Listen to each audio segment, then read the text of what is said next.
तो chapter 6 start कर रहे हैं। चैप्टर का नाम क्या है? Lines and angles. क्या नाम रहेगा चैप्टर का हमारा? Lines and angles. Chapter number 6 बड़ा इंपॉर्टेंट चैप्टर है। अब इस चैप्टर में मेन इंपॉर्टेंट बात ये याद रखनी है कि हमें एक लाइन ढूंढनी पड़ेगी। लाइन्स है, उस लाइन पर स्ट्रेट लाइन ढूंढनी पड़ेगी। बिल्कुल, लाइन तो बहुत सारी होंगी। उस स्ट्रेट लाइन पर कुछ एंगल्स ढूंढने पड़ेंगे जो उसी स्ट्रेट लाइन पर हों। और याद ये रखना है कि किसी भी स्ट्रेट लाइन पर जितने भी एंगल्स होते हैं उन सब का सम कितना होता है? 180। उन सब का सम कितना होगा? 180। जैसे कि एग्जांपल ले लिया हमने, मान लो ये एक स्ट्रेट लाइन है, इस पर एक एंगल हमने ये बनाया, ये बन गया एक एंगल, ऐसे लाइन खींची, एक लाइन ऐसे खींची, ये बन गया बी, ये बन गया सी। तो लाइन तो बहुत सारी दिखाई दे रही है। एक लाइन तो ये दिखाई दे रही है, एक लाइन तो ये दिखाई दे रही है। भाई कौन कौन सी लाइन दिखा रही है? एक हो गई ए, है ना। मान लो इस पॉइंट का नाम है ओ, एक हो गया ओ सी, एक हो गया ओ डी। अगर आप उस ओ सी वाली लाइन को देखें तो इस पर खाली एक ही एंगल बन रहा है, बाकी तो नहीं बन रहा है। अगर हम इस सी डी ओ डी वाली लाइन को देखें तो इस पर एक इधर बन रहा है, एक इधर बन रहा है, बाकी नहीं बन रहा है। बट अगर हम इस ए बी वाली लाइन को देखें, ए बी वाली लाइन को देखें, इस ए बी वाली पूरी स्ट्रेट लाइन पर तीनों एंगल बन रहे हैं। और ये पूरी यहाँ से यहाँ तक स्ट्रेट, यहाँ से शुरू हुई, यहाँ से तक सीधी स्ट्रेट लाइन है। तो अगर ऐसी स्ट्रेट लाइन तुमको मिल जाए, इन पर जितने भी एंगल होते हैं इन सब का सम कितना लिखोगे? 180 डिग्री। इन सब का सम कितना लिखना है हमको? तो ए प्लस बी प्लस सी, इनका सम कितना होगा? 180 डिग्री होगा। जैसे ये रूल है, फॉर्मूला है, स्ट्रेट लाइन पर सारे एंगल का सम कितना? 180। इस चैप्टर में याद ही क्या रखना है? स्ट्रेट लाइन पर जितने भी एंगल, जैसे सुनो, मैंने एक लाइन ए बी ऐसे करके बना दी, ऐसे करके बना दी। ये वाला पॉइंट क्या हो गया? ओ हो गया, ये वाला बी हो गया। अब देखो ए बी स्ट्रेट लाइन दिख रही है कि दिख रही? इस ए बी स्ट्रेट लाइन पर कितने एंगल है? दो, एक ये रहा, एक ये रहा बी। तो A plus B, A plus B is equal to 180 degree. A plus B कितना होना चाहिए? 180। बोलोगे कोई नहीं बीच में, बीच में तो बच्चा ना बोल कर मैं समझा रहा हूं। ए प्लस बी कितना होना चाहिए? 180। ऐसी तरह यहाँ देखते हैं, यहाँ पर देखो ए बी एक स्ट्रेट लाइन हो गई, ए बी स्ट्रेट लाइन हो गई, ठीक है। इस ए बी लाइन पर मैंने एक लाइन ऐसे खींच दी, ऐसे खींच दी, ये ओ सी पॉइंट हो गया। अब मैंने इधर लिख दिया एंगल 120 डिग्री, और मैं पूछ रहा हूँ भाई एंगल एक ही वैल्यू बताओ, तो तुम्हें क्या करना चाहिए? इस स्ट्रेट लाइन पर दोनों का सम कितना लिखना चाहिए? 180। दोनों का सम कितना लिखना चाहिए? 180। 120 इधर चला गया, 180 में से 120 माइनस करा, ए कितना आ गया? 60। ए कितना आ गया? तो हमें इस पूरे चैप्टर में ये कॉन्सेप्ट लगा करके याद रखना है कि एक स्ट्रेट लाइन पर जितने भी एंगल्स बनेंगे उन सब का सम 180 डिग्री होगा। फिर से सुन लो, एक स्ट्रेट लाइन पर जितने भी एंगल्स बन रहे होंगे उन सब का सम कितना हो रहा होगा? 180 डिग्री। ये हमें इस चैप्टर में बिल्कुल कॉन्सेप्ट याद रखना है। अब जरा इसकी एक्सरसाइज पर आते हैं। एक्सरसाइज नंबर 6.1 और देख लेते हैं कि भैया 6.1 में हमारे कौन कौन से क्वेश्चंस हैं, किस किस टाइप से हमको क्वेश्चंस करने हैं।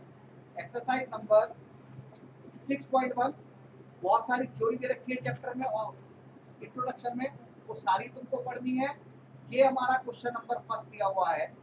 जब तुम इस क्वेश्चन को ढंग से अपनी बुक में पढ़ोगे तो इसमें देखो तुमको एक लाइन दिखा रखी होगी ए बी। ए बी क्या दिखा रखी है? लाइन। और इस ए बी वाली लाइन पर एक और लाइन कट कर रही है, इसका नाम है सी डी। ये भी पूरी स्ट्रेट लाइन है। एक और लाइन दे रखी है ओ ई, और ये सब आपस में एक जगह आपस में इंटरसेक्ट कर रही है और इंटरसेक्ट पॉइंट का नाम है ओ। क्लियर है? और इसमें एंगल एओसी प्लस बीओई दोनों को मिलाकर के 70 डिग्री दिया हुआ है। बीओडी देखोगे 40 डिग्री दिया है। हमसे पूछा है एंगल बीओई बताओ कितना है, और हमसे पूछा है इसका रिफ्लेक्स एंगल बताओ सीओई कितना है। तो सारी चीजें जानते हैं, जरा कैसे करेंगे क्वेश्चन को देखो एक बार फिर से। क्या दिया इस क्वेश्चन में? इसमें कहा भाई ए बी एक लाइन है, ऐसे करके ए बी एक लाइन बनाई, ए बी एक लाइन बनाई, एक लाइन इस क्वेश्चन में और दी, इसका नाम है सी डी। सी डी एक लाइन बनाई, ऐसे करके एक लाइन और खींची हुई है। बोलेगा कोई बच्चा नहीं बीच में, सिर्फ ध्यान से सुनेंगे, इसका नाम OE हो गया। क्लियर है? ऐसा डायग्राम इन्होंने दिया। अब हर क्वेश्चन में जब भी हम ज्योमेट्री के क्वेश्चंस करें, जो चीजें हमको पता है उसको हम कहते हैं गिवन। क्या कहते हैं उसको हम? कि भाई ये सब चीजें हमको इस क्वेश्चन में दी हुई है। तो क्या क्या दे दिया? एक इन्होंने बोला एंगल AOC और इसको प्लस कर रखा है एंगल BOE में, और ये दोनों मिला करके कितना दे रखा है? 70 डिग्री का। कितना दिया हुआ है? ऐसा बुक में लिखा है। जब हम AOC और BOE को ऐड करते हैं तो वो कितने डिग्री आना चाहिए? 70 डिग्री। ऐसा क्वेश्चन बुक वालों ने बना करके भेजा है। वो कुछ और नंबर भी दे सकते हैं। एक और चीज बुक वालों ने दे रखी है कि अगर तुम BOD एंगल को देखोगे तो वो कितने डिग्री का है? 40 डिग्री का है। अब हमें क्या क्या फाइंड आउट करना है उसको भी हम अपनी कॉपी में साथ साथ लिखेंगे, या कभी कभी प्रूव करना होता है उसको भी साथ साथ लिखेंगे। तो क्या इसमें प्रूव करना था, क्या इसमें फाइंड आउट करना था? इसमें फाइंड आउट करना है एक तो एंगल BOE की वैल्यू, एंगल BOE पता करना है।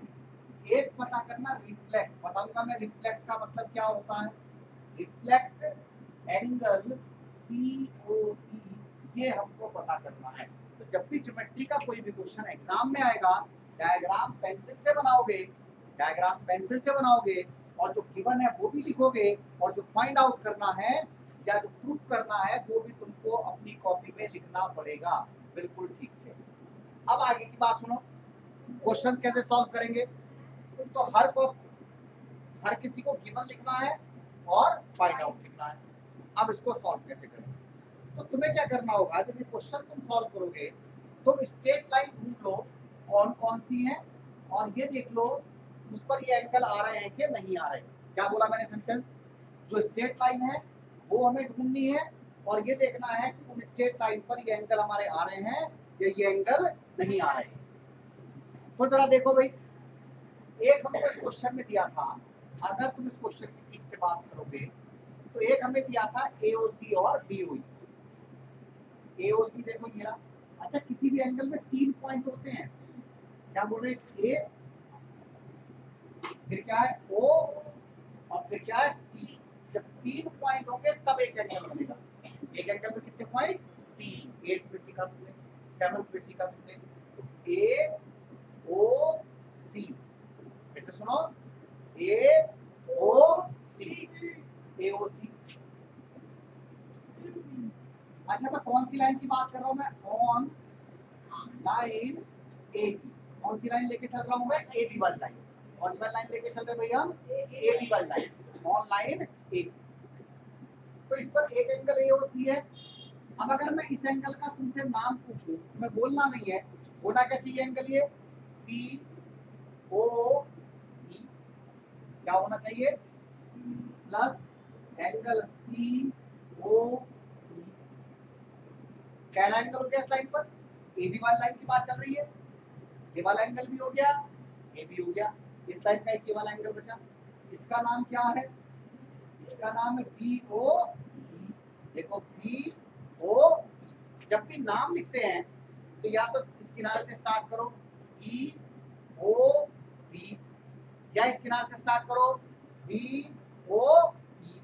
तीनों को जोड़ दो, मिला करके कितना बनेगा? 180 डिग्री। मिला के कितना बनेगा? 180 डिग्री। अब पेपर में हमको दिया था, बुक वालों ने हमको दिया था कि अगर AOC और BOE को ऐड करते हो, AOC और BOE को, तो वो मिला के होना चाहिए था 70 डिग्री। मिला के कितना होना चाहिए था? 70 डिग्री। 13 AOC 13 BOE गिवन में तुमने लिखा है कि अगर इन दोनों को प्लस करोगे, इन दोनों को क्या करेंगे? प्लस। किस किस को प्लस करेंगे? AOC को। और किसको प्लस करेंगे? BOE को। किसको प्लस करेंगे? AOC को। और किसको प्लस करेंगे? BOE को। तो कितना होगा ये? 70 डिग्री। COE अभी पता नहीं है हमको, मिलकर के कितना हो गया? 180 डिग्री। अब अगर हम यहाँ से COE को पता करना चाहें तो ये 70 चला गया इधर, तो एंगल COE हमारे पास में आ गया 110 डिग्री का। अब जरा डायग्राम में देखते हैं COE कौन सा एंगल है? ये वाला एंगल है। ये कितना हो गया? 110 डिग्री। 110 डिग्री। बुक में एक चीज और दी हुई थी, बीओडी, ये वाला एंगल था वो, ये वाला बीओडी, देखो बीओडी, ये कितना दिया था 40 डिग्री का, ये हमने फाइंड आउट करा। भाई बुक में तो इन दोनों को जोड़ के दे रखा था, इस वाले को और इस वाले को, इस वाले को और इस वाले को प्लस करके दे रखा था कितना 70। हमने क्या करा, रूल लगाया कि भाई ट्रायंगल अगर ये लाइन ले लें तो इसके तीनों का सम कितना होना चाहिए 180, तो उस समय ये पता चल गया। बुक पे ये भी दे रखा था। अब जरा ये भी तो एक लाइन बन रही है सीओडी, तो हमने लिया on line C O D, या ऐसे लिख सकते हैं ऑन लाइन सी डी, मेरी सी डी लाइन है ना। इस पर ये तीन एंगल है, ये पहला एंगल कौन सा है 110, दूसरा एंगल पता नहीं तो उसका नाम लिख देते हैं बीओई, तीसरा एंगल कौन सा है 40, मिला के तीनों कितने होने चाहिए 180, ये 110, ये 40 प्लस करेंगे तो 150 हो जाएगा। तो एंगल बीओई कितना आएगा 180 माइनस 150, फिर से सुन लो, ये 110, ये 40 मिलकर के कितना हो गया 150, 150 उधर चला जाएगा। तो एंगल बीओई इसकी वैल्यू 30 डिग्री निकल करके आएगी, कितनी निकल करके आएगी, और हमसे बुक में एंगल बीओई पूछा था। एक चीज हमसे और पूछी थी रिफ्लेक्स, क्या पूछा था हमसे रिफ्लेक्स, रिफ्लेक्स एंगल सीओई। अब ये कितना होता है रिफ्लेक्स का मतलब समझो, किसी भी पॉइंट पर सारे एंगल का सम होना चाहिए 360 डिग्री, कितना होना चाहिए 8 पे पढ़ रखा है। लाइन का एंगल का सम कितना, इस लाइन के ऊपर भी सम कितना 180, इस लाइन के नीचे भी सम कितना 180, तो टोटल एंगल कितना हो गया 360 डिग्री। तो अगर किसी एंगल का रिफ्लेक्स निकालना हो तो 360 में से उस एंगल को क्या कर देना है माइनस, हर एक सवाल में रिफ्लेक्स का मतलब होता है उस एंगल का बचा हुआ हिस्सा। ये रहा सीओई कितने का 110 का, तो रिफ्लेक्स क्या बनेगा ये वाला हिस्सा, ये वाला हिस्सा क्या होगा इसका रिफ्लेक्स, ये वाला हिस्सा क्या होगा इसका रिफ्लेक्स। टोटल मिला के कितना होना चाहिए था 360, सीओई कितना रखा 110, तो 360 में से इसको माइनस कर दो, 360 में से इसको माइनस कर दो, 0 5 3 में से क्या दो 250 डिग्री। तो ये हमारे इस तरह से आंसर आ जाएंगे, सारे के सारे एंगल्स जो है पता चल जाएंगे। जब तुम 360 में से माइनस करोगे 110 को तो कितना आ जाएगा हमारे पास आंसर, ये हमारे पास आंसर कितना आ जाएगा 250 डिग्री। कितना आंसर हो जाएगा भाई 250 डिग्री। इस तरह से क्वेश्चन सॉल्व हो जाएंगे। क्वेश्चन नंबर फर्स्ट कंप्लीट तुम्हारा हो गया होगा। तो जरा देख लेते हैं क्वेश्चन नंबर सेकंड, एक बार क्वेश्चन नंबर सेकंड देख लो। क्वेश्चन नंबर सेकंड में एक लाइन दे रखी है एक्स वाई, बुक में जब तुम चेक करोगे, और इस पर एक लाइन दे रखी है ओपी जो परपेंडिकुलर है एक्स वाई के, एक लाइन दे रखी है एमएन, और हमें दिया है इसमें कि एंगल पीओवाई 90 डिग्री का है, a/b 2/3 है, एंड फाइंड सी। तो कुछ इस तरह का डायग्राम है, कुछ इस तरह का डायग्राम है, जरा चेक करो क्वेश्चन नंबर फर्स्ट सेकंड में एक लाइन दी हुई है एक्स वाई, इधर ध्यान देखो, एक्स वाई एक लाइन दी है, एक लाइन दी है एम एन, ऐसे ये एम ये एन, और ये जहां इंटरसेक्ट कर रही है उस पॉइंट का नाम है O। एक और लाइन दे दी है ऐसे करके, इसका नाम है पी, और ये बोल रखा है ऐसे करके निशान लगाए, इसका मतलब है कि एंगल है 90 डिग्री। बोलेगा तो बच्चा नहीं। और यहाँ पर लिख रखा है ए, यहाँ लिख रखा है बी, और यहाँ पर लिखा हुआ है सी, मतलब इस एंगल की वैल्यू कितनी है सी। अब जब भी हम क्वेश्चन करते हैं तो हमें गिवन लिखना होता है, गिवन हर क्वेश्चन में लिखोगे। तो इस क्वेश्चन में गिवन है कि एक तो पी ओ वाई, मतलब ये रहा पी, ये रहा ओ, ये रहा वाई, इसकी वैल्यू है 90 डिग्री की। एक हमें दे रखा है a/b, ये रहा ए, ये रहा बी, इसका रेशियो है 2/3, 3। हमसे फाइंड करना है इस क्वेश्चन में, फाइंड करना है एंगल सी। अब जरा सॉल्यूशन देखते हैं।